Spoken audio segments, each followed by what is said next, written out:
ಬಗರ್ ಹುಕುಂ to airport ಕರ್ಮಭೂಮಿಗೆ BSY ಕಾಣಿಕೆ ಶಿಕ್ಷಣ ಉದ್ಯೋಗ ವಿಶ್ವ ದರ್ಜೆಗೆ ಶಿವಮೊಗ್ಗ ಅಭಿವೃದ್ಧಿಯ ಶಿಕಾರಿ ವೀರ ಮಾದರಿ ರಸ್ತೆ ಕೋಟಿ ಕೋಟಿ ಅನುದಾನ ಮಲೆನಾಡಿನ ಮಹಾನಾಯಕ ಚಳುವಳಿ ಹೋರಾಟ ಶಿಕಾರಿಪುರದ ಚಿತ್ರಣ ಬದಲಿಸಿದ ಯಡಿಯೂರಪ್ಪ ಇದೇ ಈ ಹೊತ್ತಿನ ವಿಶೇಷ ಶಿಕಾರಿ ವೀರ ಶಿವಮೊಗ್ಗ ಅಭಿವೃದ್ಧಿ ಹರಿಕಾರ ನಾನು ಅಂಕಿತಾ ಜೈನ್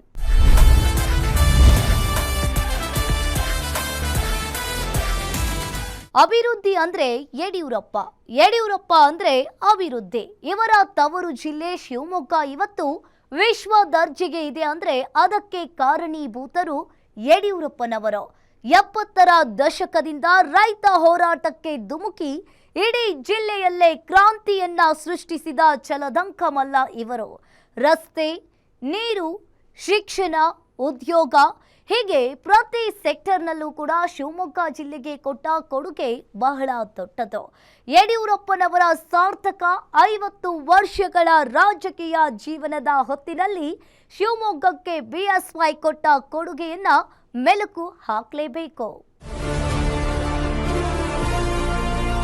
ಸ್ಪಾಟ್ ಡಿಸಿಷನ್ ಇವತ್ತು ಶಿವಮೊಗ್ಗ ಯಾವ ರೀತಿ ಡೆವಲಪ್ ಮಾಡ್ಯಾರ ವಿಮಾನ ನಿಲ್ದಾಣ ಯಡಿಯೂರಪ್ಪ ಇಲ್ಲದಿದ್ರೆ ಆಗ್ತಿತ್ತಂದ್ರೆ ಯಾವುದಾರ ರಾಜ್ಯದಲ್ಲಿ ರೈತರ ಬಗ್ಗೆ ಯೋಚನೆ ಮಾಡುವಂಥ ಮುಖ್ಯಮಂತ್ರಿ ಯಡಿಯೂರಪ್ಪನವರು ಮೊದಲಿಗರಾಗಿ ನಿಲ್ತಾರೆ. ಶಿವಮೊಗ್ಗ ಭದ್ರಾವತಿ ರಸ್ತೆ ಅದು ಹೇಳದಂಥ ಸ್ಥಿತಿಯಲ್ಲಿತ್ತು. ಮೆಡಿಕಲ್ ಕಾಲೇಜನ್ನ ಅಭಿವೃದ್ಧಿಪಡಿಸಿದ್ದು, ರಸ್ತೆಗಳು ಮಾಡಿದ್ದು, ಕುಡಿಯೋ ನೀರಿನ ವ್ಯವಸ್ಥೆ. ಇವತ್ತು ಶಿವಮೊಗ್ಗ ನಗರದಲ್ಲಿ ಕುಡಿಯೋ ನೀರಿನ ಸಮಸ್ಯೆ ಇಲ್ಲಾಂದರೆ ಅದು ಯಡಿಯೂರಪ್ಪನವರು ಮುಖ್ಯಮಂತ್ರಿಯಾಗಿದ್ದ ನಡೆದ ಘಟನೆ.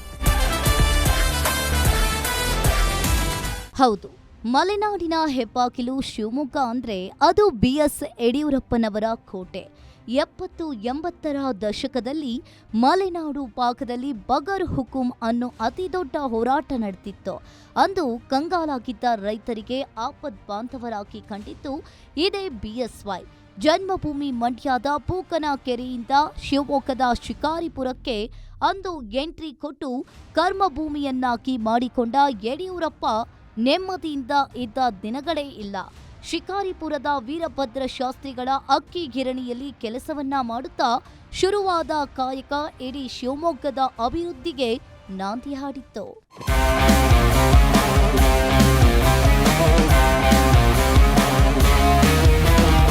1972ರಲ್ಲಿ ಶಿಕಾರಿಪುರ ತಾಲೂಕಿನ ಜನಸಂಘದ ಅಧ್ಯಕ್ಷರಾಗುವ ಮೂಲಕ ಸಕ್ರಿಯ ರಾಜಕಾರಣ ಪ್ರವೇಶವನ್ನ ಮಾಡಿದ್ರು. ಅಂದು ಇಟ್ಟ ಹೆಜ್ಜೆಯನ್ನ ಮತ್ತೆ ಹಿಂದಕ್ಕೆ ತಿರುಗಿಸಲಿಲ್ಲ. ರೈತರ ಸಮಸ್ಯೆಯನ್ನ ಮುಂದಿಟ್ಟುಕೊಂಡು ಹೋರಾಟವನ್ನ ಆರಂಭಿಸಿದ್ರು. ಸ್ವಾತಂತ್ರ್ಯ ಹೋರಾಟದ ಬಳಿಕ ಹೋರಾಟ ಎಂಬ ಪದವನ್ನೇ ಸರಿಯಾಗಿ ಕೇಳದ ಜನ ಈ ಹೊಸ ಹಾದಿಯಲ್ಲಿ ಆಕರ್ಷಿತರಾಗಿ ಯಡಿಯೂರಪ್ಪನವರ ಹಿಂದೆ ಹೊರಟರು. 100 ಆಯಿತು, 100 ಸಾವಿರ ಆಯಿತು, ಸಾವಿರದ ಸಂಖ್ಯೆ ರಾಜ್ಯಕ್ಕೆ ವ್ಯಾಪಿಸಿತು. ಶಿವಮೊಗ್ಗದಲ್ಲಿ ಬಿಎಸ್ವೈ ಮೊದಲು ಶುರು ಮಾಡಿದ್ದೇ ಜೀತ ಮುಕ್ತ ಕ್ರಾಂತಿ. ಬಗರ್ ಹುಕುಂ ಹೋರಾಟ, ಪಾದಯಾತ್ರೆ, ಧರಣಿ, ರೈತರಿಗೆ ನ್ಯಾಯ. ಬಿಎಸ್ವೈ ಬೆನ್ನಿಗಿತ್ತು ಸೈನ್ಯ, ಸೈಕಲ್ ಏರಿದ್ರೆ ಸಾಕು ಸಿಕ್ತಿತ್ತು ಪರಿಹಾರ.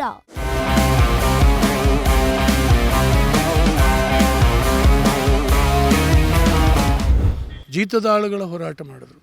ಕಟ್ಟ ಕಡೆಯ ದಲಿತರು ಯಾರಿದ್ದಾರೆ ಅವರು ಜೀತದಾಳುಗಳಾಗಿ ಬೇರೆ ಬೇರೆಯವ್ರ ಮನೆಯಲ್ಲಿ ದುಡಿತಾಯಿದ್ರು. ತಲೆಮಾರುಗಳಿಂದ ದುಡಿತಾಯಿದ್ರು. ಒಂದು ಬಟ್ಟೆಗಾಗಿ, ಒಂದು 2 ಹೊತ್ತಿನ ಊಟಕ್ಕಾಗಿ ಬೆಳಗಿಂದ ಸಂಜೆವರೆಗೂ ಜೀವ ಸವಿಸ್ತಾ ಇರುವಂಥ ಒಂದು ಜೀತದಾಳು ಸಮಸ್ಯೆ ಅದು ಈಗಿಲ್ಲ. ನಮಗೆ ಈ ಕಲ್ಪನೆ ಮಾಡ್ಕೊಳ್ಳಿಕ್ಕೂ ಸಾಧ್ಯ ಇಲ್ಲ. ಅನೇಕ ಕುಟುಂಬಗಳಲ್ಲಿ, ಶ್ರೀಮಂತ ಕುಟುಂಬಗಳಲ್ಲಿ ಅವರು ಇದ್ದರು. ಎಲ್ಲೋ ಸಗಣಿ ಎತ್ತೋದು, ಮಣ್ಣು ಹೊರೋದು, ಅವ್ರ ಮನೆ ಸ್ವಚ್ಛ ಮಾಡುವಂಥದ್ದು, ಇದನ್ನು ಜೀತ ಮಾಡ್ಕೊಂಡು ಇದ್ದರು. ಅವರಿಗೇನು ಜೀವನದಲ್ಲಿ ಬೇರೆ ಆಸೆ ಏನೂ ಇಲ್ಲ. ನಾನು ಹುಟ್ಟಿದ್ದೀನಿ, ಸಾಯೋ ತನಕ ಬದುಕಬೇಕಷ್ಟೆ, ಅಷ್ಟು ಬಿಟ್ಟು ಬೇರೆ ಏನೂ ಮಾಡಲಿಕ್ಕೆ ಆಗ್ತಾಯಿರಲಿಲ್ಲ. ಅವರಿಗೊಂದು ಧೈರ್ಯ ಕೊಡುವಂಥ ಕೆಲಸವನ್ನು ಯಡಿಯೂರಪ್ಪನವ್ರು ಅವತ್ತು ಮಾಡಿದ್ರು. ಜೀತದಾಳುಗಳನ್ನು ಸಂಘಟಿಸಿದರು. ಅವ್ರನ್ನ ಶಿವಮೊಗ್ಗದವರೆಗೆ ಪಾದಯಾತ್ರೆಯಲ್ಲಿ ಕರ್ಕೊಂಡು ಹೋದರು. ನಾನು ನನ್ನ ತಾಲೂಕಿಂದ ಅವ್ರನ್ನೆಲ್ಲ ಸಂಘಟಿಸಿ ಕರ್ಕೊಂಡು ಹೋಗಿದ್ದೆ. ಆ ಹೋರಾಟದ ಫಲ ಏನಾಯಿತು ಅಂದರೆ ಜೀತದಾಳುಗಳಿಗೆ ಒಂದು ಪರಿಹಾರದ ಹಣ ಬಂತು, ಜೀತ ವಿಮುಕ್ತಿ ಹಣ. ಆ ಜೀತ ಬಿಡಿಸೋದ್ರಿಂದಾಗಿ ಅವರು ನಷ್ಟಕ್ಕೆ ಒಳಗಾಗ್ತಾರಲ್ಲ, ಅವ್ರು ಕೆಲಸ ಕಳ್ಕೊಳ್ತಾರೆ. ಅವ್ರಿಗೆ ಬದುಕಿಗಾಗಿ ಒಂದಷ್ಟು ಹಣ ಅವತ್ತು ಸರ್ಕಾರ ಮಂಜೂರು ಮಾಡ್ತು. ಹಾಗಾಗಿ ನಮಗೆ ಮೇಲ್ವರ್ಗದ ಪಕ್ಷ, ವ್ಯಾಪಾರಿಗಳ ಪಕ್ಷ ಅಂತೇಳಿ ಹೇಳಿ ಅವತ್ತು ಜನಸಂಘಕ್ಕೆ ಇದ್ದಂಥ ಹೆಸರು ಬದಲಾವಣೆ ಆಗೋಯ್ತು. ದಲಿತರ ಪಕ್ಷ ಆಯಿತು ಅವತ್ತು ಆ ಹೋರಾಟದಿಂದ. ಹಾಗೆಯೇ ಬಗರ್ಕುಂ ಸಾಗುವಳಿದಾರರ ಸಮಸ್ಯೆ, ಒಕ್ಕಲೆ ಎಬ್ಬಿಸ್ತಾಯಿದ್ರು ಜನ. ಸ್ವಂತ ಜಮೀನು ಇಲ್ದಿದ್ದವ್ರು ಸರ್ಕಾರಿ ಜಮೀನು ಉಳುಮೆ ಮಾಡ್ಕೊಂಡು ಏನೋ ಬದುಕು ಕಟ್ಕೊಳ್ಳೋ ಅಂಥ ಒಂದು ಕೆಲಸ ಅಲ್ಲಲ್ಲಿ ಕಷ್ಟಪಟ್ಟು ದುಡಿದು ಮಾಡ್ತಾಯಿದ್ರು. ಅದನ್ನು ಒಕ್ಕಲೆಬ್ಬಿಸುವಂಥ ಒಂದು ಸಂದರ್ಭದಲ್ಲಿ ಹೋಗಿ ನಿಂತು ಧೈರ್ಯ ಕೊಟ್ಟು ಅದನ್ನು ವಿರೋಧಿಸಿದ್ರು. ಅಧಿಕಾರಿಗಳನ್ನ ಎದುರಾಕೊಂಡ್ರು. ಅವತ್ತು ಭಾಳ ದೊಡ್ಡ ಹೋರಾಟ ಆಯಿತು, ಸಂಘಟಿಸಿದ್ರು. ಕರ್ನಾಟಕದ ರಾಜಧಾನಿ ಬೆಂಗಳೂರುವರೆಗೆ ಪಾದಯಾತ್ರೆ ನಡೀತು. ನಾವೆಲ್ಲ ನಮ್ಮ ತಾಲೂಕಿನಿಂದ ಅಂಥ ಹೋರಾಟವನ್ನು ಮಾಡಿದ್ವಿ. ಮತ್ತು ಆ ಬಗರ್ಕುಂ ಸಾಗುವಳಿದಾರರನ್ನು ಕರ್ಕೊಂಡೋದ್ವಿ. ಇವತ್ತು ನಾವು ಬೆಳೆದಿದ್ದೇವೆ, ಇವತ್ತು ನಮ್ಮ ಕಾರ್ಯಕರ್ತರು ಬಂದಿದ್ದಾರೆ ಅಂದರೆ ಆ ಹೋರಾಟಗಳಿಂದನೇ ಬಂದಂಥ ಬಡವರು ನಮ್ಮ ಜೊತೆಗೆ ಇವತ್ತಿರುವಂಥದ್ದು. ಇದರಿಂದಾಗಿ ರೈತರ ಪಕ್ಷ ಆಯಿತು. BJP ರೈತರ ಹೊಲಕ್ಕೆ ಹೋಯ್ತು, ದಲಿತರ ಕಾಲೋನಿಗೆ ಹೋಯ್ತು BJP.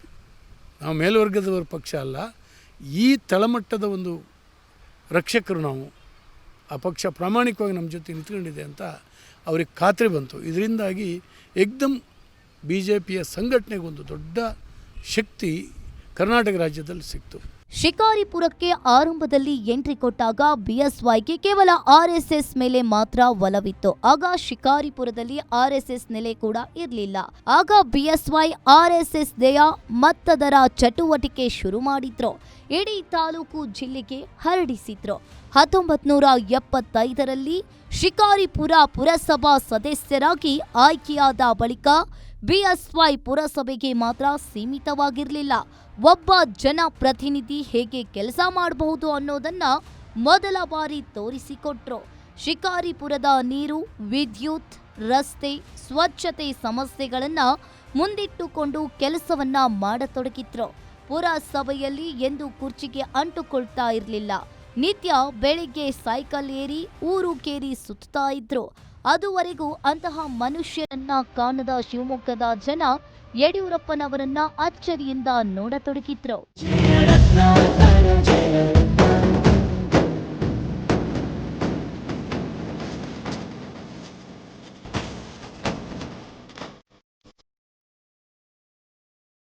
ಇಂತಹ ಹೋರಾಟದ ಹಾದಿಯಲ್ಲಿ ಜೊತೆಗಿದ್ದವರು ಅಂದ್ರೆ ಅದು ಮಾಜಿ ಸಭಾಪತಿಗಳು DH ಶಂಕರಮೂರ್ತಿ. ಅವರೇ ಹೇಳುವಂತೆ ಅಂದೇ ಯಡಿಯೂರಪ್ಪನವರ ಏಳಿಗೆಯನ್ನ ಕೆಲವರು ಸಹಿಸದೆ ಹೋಗಿದ್ರಂತೆ. ಒಮ್ಮೆ ಸೈಕಲ್ ಏರಿ ಹೊರಟಾಗ ಆಗುಂತಕರು ದಾಳಿಯನ್ನ ನಡೆಸಿದ್ರು. ಆದ್ರೂ BSY ಧೃತಿಗೆಡದೆ ತಮ್ಮ ಗುರಿಯತ್ತ ಮುನ್ನುಗ್ಗಿದ್ರು.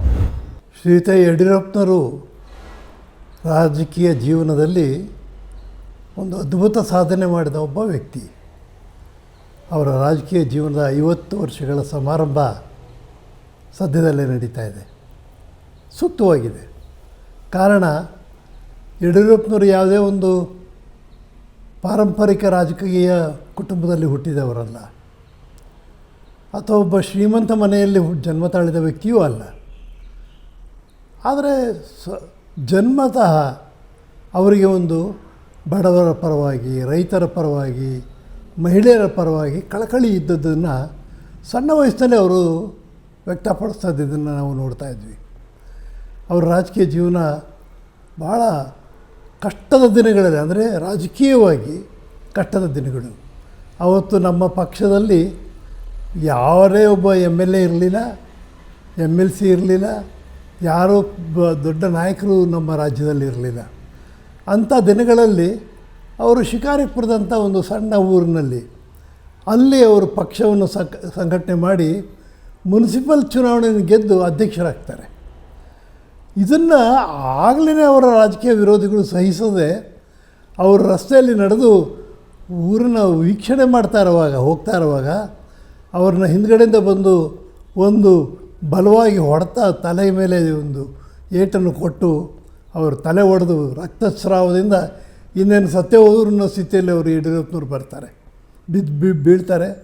ನಾವೆಲ್ಲ ಓಡಿ ಹೋಗಿ ಅವ್ರನ್ನ ರಕ್ಷಣೆ ಮಾಡಿ ಅವ್ರನ್ನ ಕರ್ಕೊಂಬಂದು ಮೆಗಾನ್ ಹಾಸ್ಪಿಟ್ಲಲ್ಲಿಟ್ಟು ಯಡಿಯೂರಪ್ಪನವ್ರು ಬದುಕ್ತಾರೆ ಅನ್ನೋ ನಂಬಿಕೆ ಭಾಳ ಜನಕ್ಕೆ ಇರಲಿಲ್ಲ. ಆಗ ಅಂಥ ಹೊಡೆತ ತಿಂದ ವ್ಯಕ್ತಿ ತನ್ನ ಗುರಿಯನ್ನು ಬದಲಾವಣೆ ಮಾಡೋದಕ್ಕೆ ಇಷ್ಟಪಡಲಿಲ್ಲ. ತಾವು ಸರಿಯಾದ ತಕ್ಷಣ ಮತ್ತೆ ರಾಜಕೀಯದಲ್ಲಿ ಅವರು ಮುಂದುವರೆದದ್ದನ್ನು ನಾವು ನೋಡಿದ್ವಿ. ಯಾವ ರೀತಿ ಅವರು ಪ್ರಯತ್ನ ಮಾಡಿದ್ದು, ಯಾವ ರೀತಿ ಸಂಘಟನೆ ಮಾಡಿದ್ದು ಅಂದರೆ ಒಂದು ಸಣ್ಣದಲ್ಲ ಅದು, ಆ ಕಾಲಕ್ಕೆ ದೊಡ್ಡ ಘಟನೆ. ಶಿವಮೊಗ್ಗದಲ್ಲಿ ಒಂದು ರೈತರ ಒಂದು ಸಮಾವೇಶ ಮಾಡೋದಕ್ಕೆ ನಾವೆಲ್ಲ ಸೇರಿ ಪ್ರಯತ್ನ ಮಾಡಿದ್ವಿ. ಚೆನ್ನಾಗಿ ಜನ ಸೇರಿದ್ದರು, ಭಾಳ ಮಂದಿ ರೈತರು ಓದಿದರು, ಭಾಳ ಒಳ್ಳೊಳ್ಳೆ ಚರ್ಚೆ ಆಯಿತು. ಆ ಸಮಾರಂಭದ ಉದ್ಘಾಟನೆ ಮಾಡೋದಕ್ಕೆ ರಾಜಸ್ಥಾನದ ಹಿಂದಿನ ಮುಖ್ಯಮಂತ್ರಿಯಾಗಿದ್ದಂಥ ಭೈರವ್ ಸಿಂಗ್ ಶೆಖಾವತ್ ಅವರು ಬಂದಿದ್ದರು. ಅವರು ಅಂದು ಯಡಿಯೂರಪ್ಪನವರ ಚಟುವಟಿಕೆಯನ್ನು ಗಮನಿಸಿ ಹೇಳಿದ್ರು, ನೋಡಿ ಈ ವ್ಯಕ್ತಿ ಮುಂದೆ ಒಂದು ದಿವಸ ಈ ರಾಜ್ಯದ ಮುಖ್ಯಮಂತ್ರಿ ಆಗಂಗೆ ಕಾಣುತ್ತೆ ಅಂತ. ನಾನಾಗ ನೇರವಾಗಿ ಕೇಳಿದೆ, ಅಲ್ಲ ಸ್ವಾಮಿ, ನಮಗೊಬ್ಬರು MLAನೂ ಇಲ್ಲ, ಅವ್ರು ನಮ್ಮ ಪಾರ್ಟಿಗೆ ಏನು ಶಕ್ತಿ ಇಲ್ಲ, ಹೇಗೆ ಮುಖ್ಯಮಂತ್ರಿ, ನೋಡುತ್ತಾ ಇರು ನೀನು, ಆಗ್ತಾರೆ ನೋಡು ಅಂತ. ಅದು ಸತ್ಯ ಆಯಿತು. ಬರೀ ಸತ್ಯ ಆಗಲಿಲ್ಲ, 4 ಬಾರಿ ಮುಖ್ಯಮಂತ್ರಿಯಾಗಿ ಪ್ರಮಾಣ ವಚನವನ್ನು ಸ್ವೀಕಾರ ಮಾಡಿದರು. ಬಗರ್ ಹುಕುಂ ಟು ಏರ್ಪೋರ್ಟ್, ಕರ್ಮಭೂಮಿಗೆ BSY ಕಾಣಿಕೆ. ಶಿಕ್ಷಣ, ಉದ್ಯೋಗ, ವಿಶ್ವ ದರ್ಜೆಗೆ ಶಿವಮೊಗ್ಗ, ಅಭಿವೃದ್ಧಿಯ ಶಿಕಾರಿ ವೀರ. ಮಾದರಿ ರಸ್ತೆ, ಕೋಟಿ ಅನುದಾನ, ಮಲೆನಾಡಿನ ಮಹಾನಾಯಕ. ಶಿವಮೊಗ್ಗ ಜಿಲ್ಲೆಯ ಅಭಿವೃದ್ಧಿಯಲ್ಲಿ ಮಾಜಿ ಮುಖ್ಯಮಂತ್ರಿ BS ಯಡಿಯೂರಪ್ಪನವರ ಪಾತ್ರ ಅತ್ಯಂತ ಮಹತ್ವದ್ದು. BSY ಮುಖ್ಯಮಂತ್ರಿಯಾಗಿದ್ದಾಗ ಅವರ ಅವಧಿಯಲ್ಲಿ ಮತ್ತು ಶಿಕಾರಿಪುರ ಕ್ಷೇತ್ರದ ಪ್ರತಿನಿಧಿಯಾಗಿ ಜಿಲ್ಲೆಗೆ ನೀಡಿರುವ ಕೊಡುಗೆಗಳು ಅಪಾರ.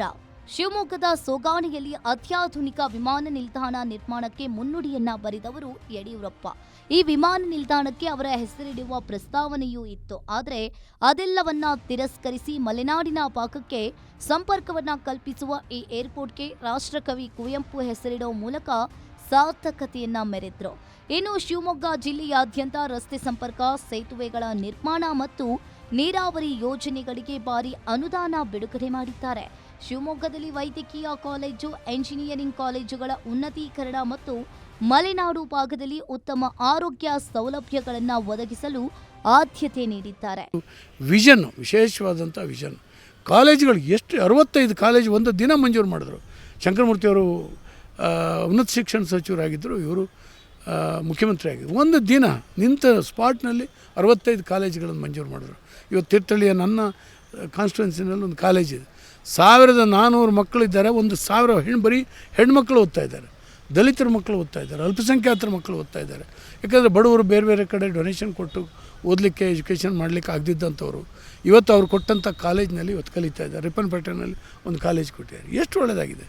ಈ ರೀತಿಯಲ್ಲಿ ಸ್ಪಾಟ್ ಡಿಸಿಷನ್ ತೊಗೊಳ್ತಾಯಿದ್ರು ಎಲ್ಲ ಇದರಲ್ಲೂ. ತೀರ್ಥಹಳ್ಳಿಗೆ ನಾನು ಹೋಗಿ ಕೇಳಿದೆ, ನನ್ನ ತಾಲೂಕಿಗೆ 24x7 ಕುಡಿಯೋ ನೀರು ಶುದ್ಧ ಕುಡಿಯೋ ನೀರನ್ನು ಕೊಡಬೇಕು. ತುಂಗಾ ನದಿ ದಡದಲ್ಲಿ ನಮ್ಮ ಊರಿದೆ, ಆದರೂ ಕೂಡ ಒಳ್ಳೆ ನೀರಿಲ್ಲ. ನಾವು ಬೇಸಿಗೆ ಬಂತು ಅಂತ ಹೇಳಿದ್ರೆ ಗೋಳಾಡ್ತೀವಿ, ಟ್ಯಾಂಕರ್ನಲ್ಲಿ ಹೊಡೆದು ನೀರು ಕೊಡ್ತೀವಿ ಅಂತ. ಎಷ್ಟು ಬೇಕಾಗುತ್ತೆ? 8 ಕೋಟಿನ ಎಷ್ಟು ಬೇಕಾಗುತ್ತೆ, ಮಂಜೂರು ಮಾಡೋದು. ನಮ್ಮ ಸುರೇಶ್ ಕುಮಾರ್ ಅವತ್ತು UD ಮಿನಿಸ್ಟರ್ ಆಗಿದ್ದರು.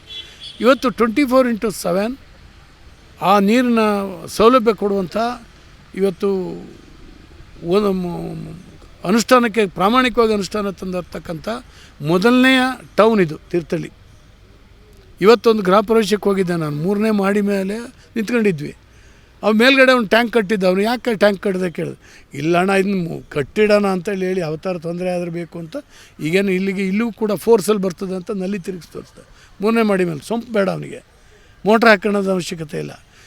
ಆರ್ಡಿನರಿ ನಲ್ಲಿಗೆ ಕನೆಕ್ಟ್ ಮಾಡಿದ್ರೆ ನಮ್ಮದು 3 ಮಾಡಿ 4 ಮಾಡಿ ಮೇಲೆ ತೀರ್ಥಹಳ್ಳಿಯ ಯಾವುದೇ ಭಾಗದಲ್ಲಿಯೂ ನೀರು ಹೋಗುತ್ತೆ. ಈ ರೀತಿ ವೈಜ್ಞಾನಿಕವಾಗಿ ನಾವು ಅವತ್ತು ಮಾಡಿದ್ವಿ. 8 ಕೋಟಿ ರೂಪಾಯಿನ ಅವತ್ತು ಕೊಟ್ಟಿದ್ದರು. ಗೋಪಾಲ್ಗೌಡರ ಹೆಸರಿನಲ್ಲಿ ಒಂದು ರಂಗಮಂದಿರ ಸ್ಪಾಟ್ನಲ್ಲಿ ಸ್ಯಾಂಕ್ಷನ್ ಮಾಡೋರು 3 ಕೋಟಿ ರೂಪಾಯಿನ. ಇವತ್ತು ತಾಲೂಕ್ ಪಂಚಾಯತಿ ಕಟ್ಟಡ ಎಲ್ಲ ನನ್ನ ತಾಲೂಕ್ ಪಂಚಾಯತಿ ಕಟ್ಟಡ ಮುರಿದು ನಿಂತಿತ್ತು. ಬೇರೆ ಬೇರೆ ಇಲಾಖೆಗಳು ಬಾಡಿಗೆ ಬಿಲ್ಡಿಂಗ್ನಲ್ಲಿ ನಡೀತಾ ಇತ್ತು. ಎಲ್ಲೆಲ್ಲೋ ಹೋಗ್ಬೇಕಾಗಿತ್ತು ಹುಡ್ಕೊಂಡು ಜನ ಇಲಾಖೆಗಳಿಗೆ. ಒಂದೇ ಕಟ್ಟಡದಲ್ಲಿ ಬರಬೇಕು ಅಂತ ನಾನು ಯೋಚನೆ ಮಾಡಿ ಹೋದರೆ ಎಷ್ಟು ಬೇಕಾಗುತ್ತೆ? 15 ಕೋಟಿ. ಆಲ್ ರೈಟ್, ಸ್ಯಾಂಕ್ಷನ್ ಮಾಡಿದ್ದೀನಿ, ಮಾಡು ಅಂತ ಹೇಳಿದ್ರು. ನಾನು ಇವತ್ತು ಅಂತಹ ದೊಡ್ಡ ಬಿಲ್ಡಿಂಗನ್ನು ಕಟ್ಟಿ ನಿಲ್ಲಿಸಿದೆ ಅಂದರೆ ನನಗೆ ಸಂಭ್ರಮ ಅನಿಸುತ್ತೆ. ಈ ರೀತಿಯಲ್ಲಿ ಇವತ್ತು ಬ್ರಿಡ್ಜ್ಗಳಿರ್ಬೋದು, ರಸ್ತೆಗಳಿರ್ಬೋದು. ತೀರ್ಥಹಳ್ಳಿನಲ್ಲಿ ಅತ್ಯಂತ ಸುಂದರವಾದಂಥ ಒಂದು ರಸ್ತೆ ಮಾಡಿದ್ದೀವಿ. ಅದಕ್ಕೆ ಯಡಿಯೂರಪ್ಪನವರೇ ಕಾರಣ, ಅವರೇ ಫಂಡ್ ಕೊಟ್ಟಿದ್ದು. ಕೋಣಂದೂರಿನಲ್ಲಿ 25 ಕೋಟಿ ರೂಪಾಯಿ ನಾನು ಕೇಳಿದೆ. ಕೋಣಂದೂರು ನಿಮ್ಮ ಹೆಸರಿನಲ್ಲಿ ಒಂದು ರಸ್ತೆ ಆಗಬೇಕು ಯಡಿಯೂರಪ್ಪನವ್ರು, ಭಾಳ ಚೆನ್ನಾಗಿದೆ ಕೊಟ್ಟರೆ ಅಲ್ಲಿ. ಇವತ್ತು ಮಾಡಿ ಮುಗಿಸಿದ್ದೀವಿ ಆ ಕೆಲಸನ, ಇಷ್ಟು ಚೆನ್ನಾಗಿದೆ. ಈ ರೀತಿಯಲ್ಲಿ ಸ್ಪಾಟ್ ಡಿಸಿಷನ್. ಇವತ್ತು ಶಿವಮೊಗ್ಗ ಯಾವ ರೀತಿ ಡೆವಲಪ್ ಮಾಡ್ಯಾರ ಹೇಳಿ? ವಿಮಾನ ನಿಲ್ದಾಣ ಯಡಿಯೂರಪ್ಪ ಇಲ್ದಿದ್ರೆ ಆಗ್ತಿತ್ತನ್ರಿ. ಇವತ್ತೆಲ್ಲ ಫ್ಲೈಟ್ಗಳು ಫುಲ್ಲಾಗಿ ಹೋಗ್ತಾ ಇದ್ದಾವೆ. ಒಂದು ಬಸ್ ಸ್ಟ್ಯಾಂಡ್ ನೋಡುವಂಥದ್ದು, ಬಸ್ ಸ್ಟ್ಯಾಂಡ್ ಒಂದು ಏರ್ಪೋರ್ಟ್ ನೋಡ್ದಂಗೆ ಆಗುತ್ತೆ. ಒಂದು ಇದನ್ನ KSRTC ಬಸ್ ನಿಲ್ದಾಣ ನೋಡಿದ್ರೆ ಎಷ್ಟು ಒಳ್ಳೆಯ ರಸ್ತೆಗಳನ್ನು ಮಾಡಿದ್ದೀವಿ ಶಿವಮೊಗ್ಗದಲ್ಲಿ. ಎಷ್ಟು ದೊಡ್ಡ ವ್ಯಾಪಾರಿ ಕೇಂದ್ರವಾಗಿ ಹೊರಹೊಮ್ಮಿದೆ. ಆ ಜೈಲನ್ನು ಶಿಫ್ಟ್ ಮಾಡಿದ್ದೇವೆ. ಅಲ್ಲಿ ಬೇರೆ ಬೇರೆ ಆ್ಯಕ್ಟಿವಿಟೀಸ್ ಇವತ್ತು ನಡೀತಾ ಇದೆ, ಚೆನ್ನಾಗಿ ಆಗ್ತಾಯಿದೆ. ಹೀಗೆ ಅಭಿವೃದ್ಧಿ ಅಂದರೆ ಯಡಿಯೂರಪ್ಪ ಅಂದರೆ ಅಭಿವೃದ್ಧಿ. ಅದು ಹೆಂಗೆ ದೇವರು ಏನು ಶಕ್ತಿ ಕೊಟ್ಟಿದ್ನೋ ಗೊತ್ತಿಲ್ಲ. ಈಗ ನೋಡಿ, ಇವತ್ತು ಕಾಂಟ್ರಾಕ್ಟ್ ಮಾಡೋಕ್ಕೆ ಯಾರೂ ಮುಂದೆ ಬರೋದಿಲ್ಲ. ಈ ಸರ್ಕಾರದಲ್ಲಿ ದುಡ್ಡೇ ಇಲ್ಲ. ಅವತ್ತು ಯಡಿಯೂರಪ್ಪನವ್ರಿಗೆ ಹೆಂಗೆ ದುಡ್ಡು ಬಂತು? ಎಲ್ಲಿಂದ ಆದಾಯ ಬಂತು? ಎಷ್ಟು ದುಡ್ಡು ಖರ್ಚು ಮಾಡಿದ್ರು? ಎಷ್ಟು ದೊಡ್ಡ ಡೆವಲಪ್ಮೆಂಟ್ ಆಯಿತು?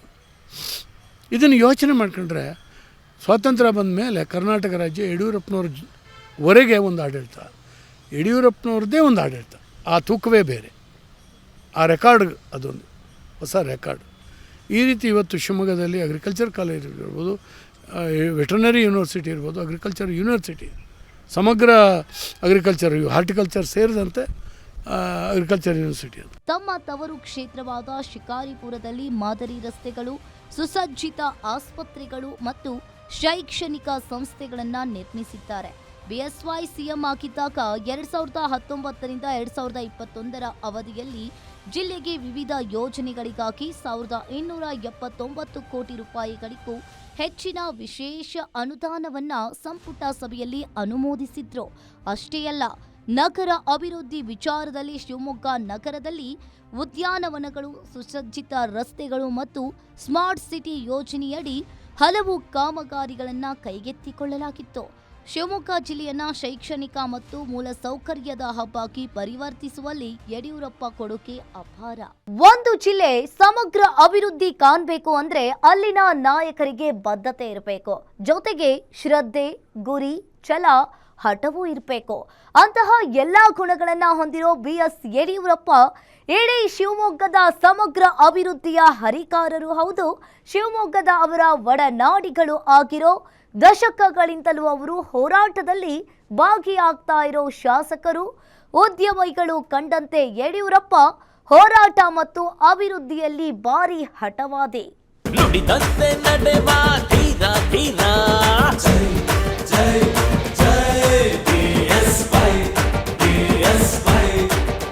ಅವ್ರ ಎಲ್ಲ ಯೋಚನೆಗಳು ಯಾವುದೂ ಕೂಡ ದಾರಿ ತಪ್ಪಲಿಲ್ಲ, ಎಲ್ಲವೂ ಸಾಕಾರಗೊಳ್ತು.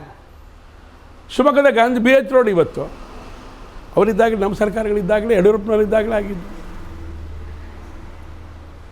ಮೆಡಿಕಲ್ ಕಾಲೇಜ್ ಎಲ್ಲಿ ಮಾಡಬೇಕು ಅಂತ ಬೊಮ್ಮೆ ಹೊಡಿತಾಯಿದ್ರು, ಬಸ್ ಸ್ಟ್ಯಾಂಡ್ ಎಲ್ಲಿ ಮಾಡಬೇಕು ಅಂತ ಯೋಚನೆ ಮಾಡ್ತಾಯಿದ್ರು, ಮಾಡಿ ಬಿಸಾಕ್ಬಿಟ್ರು ಯಡಿಯೂರಪ್ಪನವರು.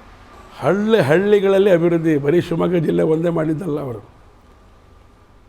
ಒಂದು ಘಟನೆ ಕಣ್ಮುಂದೆ ನನಗೆ ಬರ್ತಾ ಇರೋದು ಯಾವ್ದು ಗೊತ್ತೇನೋ, ಅಂಜನಾಪುರ ಜಲಾಶಯ ಒಡೆದೋಗ್ಬಿಡ್ತು. ನುಡಿದಂತೆ ನಡೆಯುವ ವ್ಯಕ್ತಿತ್ವ, ಹೇಳಿದ ಕೆಲಸ ಮುಗಿಸೋ ಪ್ರಾಮಾಣಿಕತೆ. ಶಿವಮೊಗ್ಗದ ಸಮಗ್ರ ಅಭಿವೃದ್ಧಿಗೆ ಪಣ ತೊಟ್ಟಿದ್ದೇ BS ಯಡಿಯೂರಪ್ಪ. BSY ಇಲ್ಲದೆ ಇದ್ದಲ್ಲಿ ಶಿವಮೊಗ್ಗ ಜನರಿಗೆ ಸಿಗ್ತಿರ್ಲಿಲ್ಲ ಕುಡಿಯೋ ನೀರು. ಯಡಿಯೂರಪ್ಪನವ್ರು ಮೊಟ್ಟ ಮೊದಲು ಮುಖ್ಯಮಂತ್ರಿ ಆದಾಗ ಮೊದಲು ಮಾಡಿದಂಥ ಕೆಲಸ ಯಾವುದು ಗೊತ್ತಾ? ಮುಖ್ಯಮಂತ್ರಿ ಅದಕ್ಕಿಂತ ಜಾಸ್ತಿ, ಅದಕ್ಕಿಂತ ಮುಂಚೆ ಅವರು ಉಪಮುಖ್ಯಮಂತ್ರಿ ಆಯಿತು ಕುಮಾರಸ್ವಾಮಿ ಅವರ ಸರ್ಕಾರದಲ್ಲಿ, ಫೈನಾನ್ಸ್ ಮಿನಿಸ್ಟ್ರು. ಮೊದಲು ಸಿಗ್ನೇಚರ್ ಯಾವುದಕ್ಕೆ ಹಾಕಿದ್ದು ಗೊತ್ತಾ ಅವರು? ಶಿವಮೊಗ್ಗ ನಗರದ ಕುಡಿಯೋ ನೀರಿನ ಯೋಜನೆಗೆ. ಇದು ಈ ದೇಶದ ಈ ಶಿವಮೊಗ್ಗ ಜಿಲ್ಲೆಯ ಜನ, ಶಿವಮೊಗ್ಗ ನಗರದ ಜನ ಮರಿಲಿಕ್ಕೆ ಸಾಧ್ಯ ಇಲ್ಲ ರೀ. ಒಬ್ಬ ಹೋರಾಟಗಾರ ಹೇಗಿರಬೇಕು, ಜಿಲ್ಲೆಗಾಗಿ ಹೇಗೆ ಹೋರಾಟವನ್ನ ಮಾಡಬೇಕು, ಆ ಹೋರಾಟದಿಂದಲೇ ಅಧಿಕಾರಕ್ಕೇರಿದಾಗ ಅವುಗಳನ್ನ ಹೇಗೆ ಇಂಪ್ಲಿಮೆಂಟ್ ಮಾಡಿಕೊಳ್ಬೇಕು ಅನ್ನೋದಕ್ಕೆ BS ಯಡಿಯೂರಪ್ಪನವರೇ ಸಾಕ್ಷಿ. ಶಿವಮೊಗ್ಗ ಜಿಲ್ಲೆಯ ಜನರಿಗಾಗಿ, ಜಿಲ್ಲೆಯ ಅಭಿವೃದ್ಧಿಗಾಗಿ ಟೊಂಕ ಕಟ್ಟಿ ನಿಂತಿದ್ದ ಯಡಿಯೂರಪ್ಪ ತಮ್ಮ ಬಳಗವನ್ನ ಚಳುವಳಿಯಿಂದಲೇ ಹುರಿದುಂಬಿಸುತ್ತಿದ್ದ ಯಡಿಯೂರಪ್ಪ ಇಡೀ ಶಿವಮೊಗ್ಗ ನಗರಕ್ಕೆ ಕುಡಿಯೋ ನೀರು ಕೊಟ್ಟ ಆಧುನಿಕ ಭಗೀರಥ. ಕರುನಾಡಲ್ಲಿ ಕಮಲವನ್ನು ಅರಳಿಸಿದ ಸಂತ, ಜನಸೇವೆಗಾಗಿ ಜನ್ಮ ಮೀಸಲಿಟ್ಟ ಧೀಮಂತ. ಹೋರಾಟವನ್ನೇ ಉಸಿರಾಗಿಸಿಕೊಂಡಿದ್ದ ಬಿಎಸ್ ಯಡಿಯೂರಪ್ಪ 1983ರ ಚುನಾವಣೆಯಲ್ಲಿ ಭರ್ಜರಿಯಾಗಿ ಜಯಗಳಿಸಿದ್ರು. ಆಗ ರಾಮಕೃಷ್ಣ ಹೆಗಡೆ ಅವರ ಸರ್ಕಾರಕ್ಕೆ 18 ಜನ ಬೆಂಬಲವನ್ನ ಕೊಟ್ಟಿದ್ರು. ಬಳಿಕ 1988ರಲ್ಲಿ ಮತ್ತೆ ಎಲೆಕ್ಷನ್ ನಡೆದಾಗ ಬಿಎಸ್ವೈ ಭಾರಿ ಬಹುಮತದಿಂದ ಆರಿಸಿ ಬಂದಿದ್ರು. ಇವರ ಜೊತೆ ಬೆಳ್ತಂಗಡಿಯಿಂದ ವಸಂತ್ ಬಂಗೇರ ಆಯ್ಕೆಯಾಗಿದ್ರು. ಉಳಿದವರು ಸೋತು ಹೋಗಿದ್ರು. ಅದೇ ವೇಳೆ ಪಗರ್ ಹುಕುಂ ಅಡಿಯಲ್ಲಿ ರೈತರನ್ನ ಒಕ್ಕಲೆಬ್ಬಿಸೋ ಕೆಲಸ ಶುರುವಾಗಿತ್ತು. ಅದೇ ಸಂದರ್ಭದಲ್ಲಿ ವಸಂತ್ ಬಂಗೇರ ಅವರನ್ನ ಹೆಗಡೆ ಅವರು ಪಕ್ಷಕ್ಕೆ ಸೆಳೆದ್ರು. ಬಳಿಕ ಒಬ್ಬರೇ ಆಗಿದ್ದ ಬಿಎಸ್ವೈ ಅವರು ಏಕಾಂಗಿ ಸತ್ಯಾಗ್ರಹವನ್ನ ನಡೆಸಿ ಬಗರ್ ಹುಕುಂ ಬಿಲ್ ವಾಪಸ್ ಪಡೆಯುವಂತೆ ಮಾಡುವಲ್ಲಿ ಸಕ್ಸಸ್ ಆದ್ರು. ಇದು ಶಿವಮೊಗ್ಗ ಜಿಲ್ಲೆಗೆ ಕೊಟ್ಟ ಮೊದಲ ಬಿಗ್ ಗಿಫ್ಟ್. BJPಯಿಂದ 2 ಜನ ಶಾಸಕರ ಆಯ್ಕೆ ಆಗಿದ್ದು. ಒಬ್ಬರು ವಸಂತ್ ಬಂಗೇರ ಬೆಳ್ತಂಗಡಿ, ಇವರೊಬ್ಬರು 2 ಜನ ಆರಿಸಿ ಬಂದರು. ಬಾಕಿ ಉಳಿದವರೆಲ್ಲ ಸೋತ್ಬಿಟ್ರು. 18 ಜನ ಇತ್ತು, ಎಲ್ಲರೂ ಸೋತರು. ಆ ಒಂದು ಸಂದರ್ಭದಲ್ಲಿ ಯೋಚನೆ ಮಾಡ್ತಾ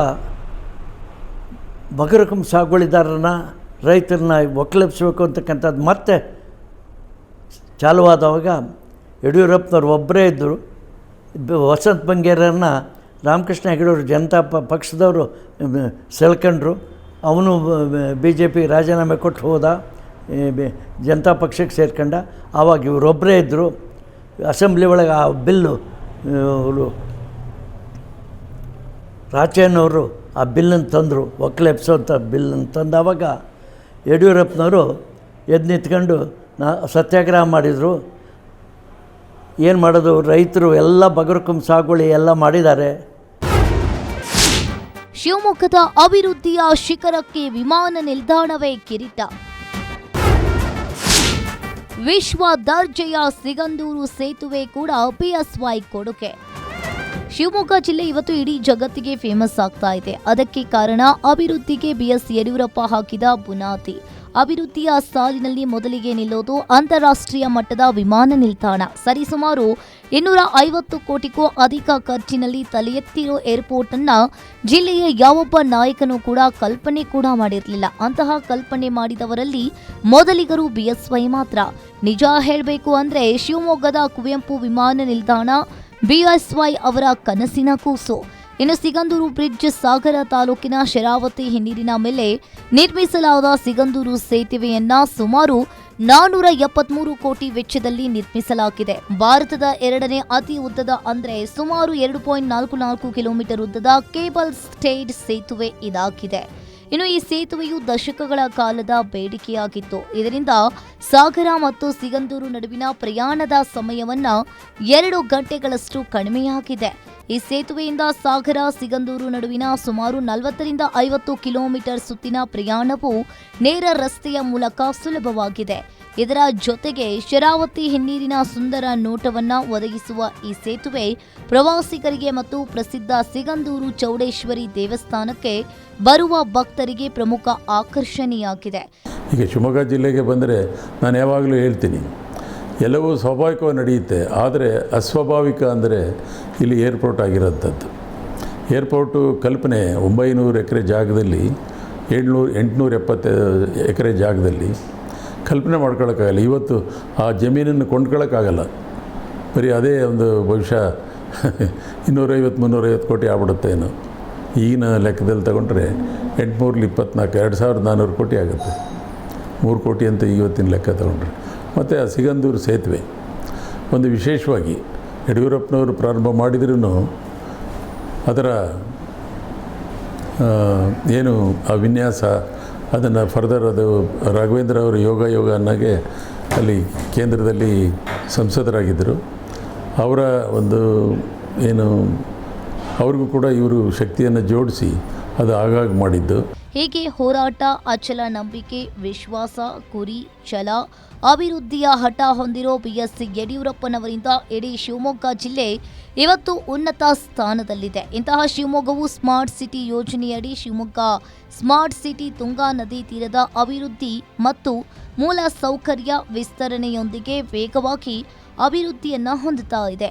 ಫ್ಲೈಓವರ್, ಒಳಚರಂಡಿ ಮತ್ತು ಉದ್ಯಾನವನಗಳ ಸುಧಾರಣೆ ನಡೀತಾ ಇದೆ.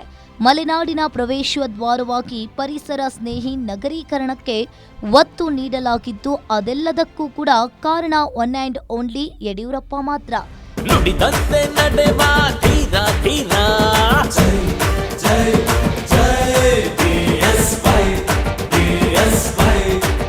ಕೇಳಿದ್ರಲ್ವಾ, ಅವರ ಆಪ್ತರು ಹೇಳಿದಂತೆ ಬಿಎಸ್ ಯಡಿಯೂರಪ್ಪನವರ 50 ವರ್ಷಗಳ ರಾಜಕೀಯ ಪಯಣ ನಿಜಕ್ಕೂ ಕೂಡ ಸಾರ್ಥಕ. ಇಂತಹ ಜನ ಮೆಚ್ಚಿದ, ಇಡೀ ಜಿಲ್ಲೆ ಅಪ್ಪಿಕೊಂಡಿರುವ ಅಭಿವೃದ್ಧಿಯ ಶಿಕಾರಿ ವೀರನಿಗೆ ನಿಜಕ್ಕೂ ಹ್ಯಾಟ್ಸ್ ಆಫ್. ಇದಾಗಿತ್ತು ಈ ಹೊತ್ತಿನ ವಿಶೇಷ. ನೋಡ್ತಾ ಇರಿ ಗ್ಯಾರಂಟಿ ನ್ಯೂಸ್, ಸುದ್ದಿ ಖಚಿತ, ನ್ಯಾಯ ನಿಶ್ಚಿತ.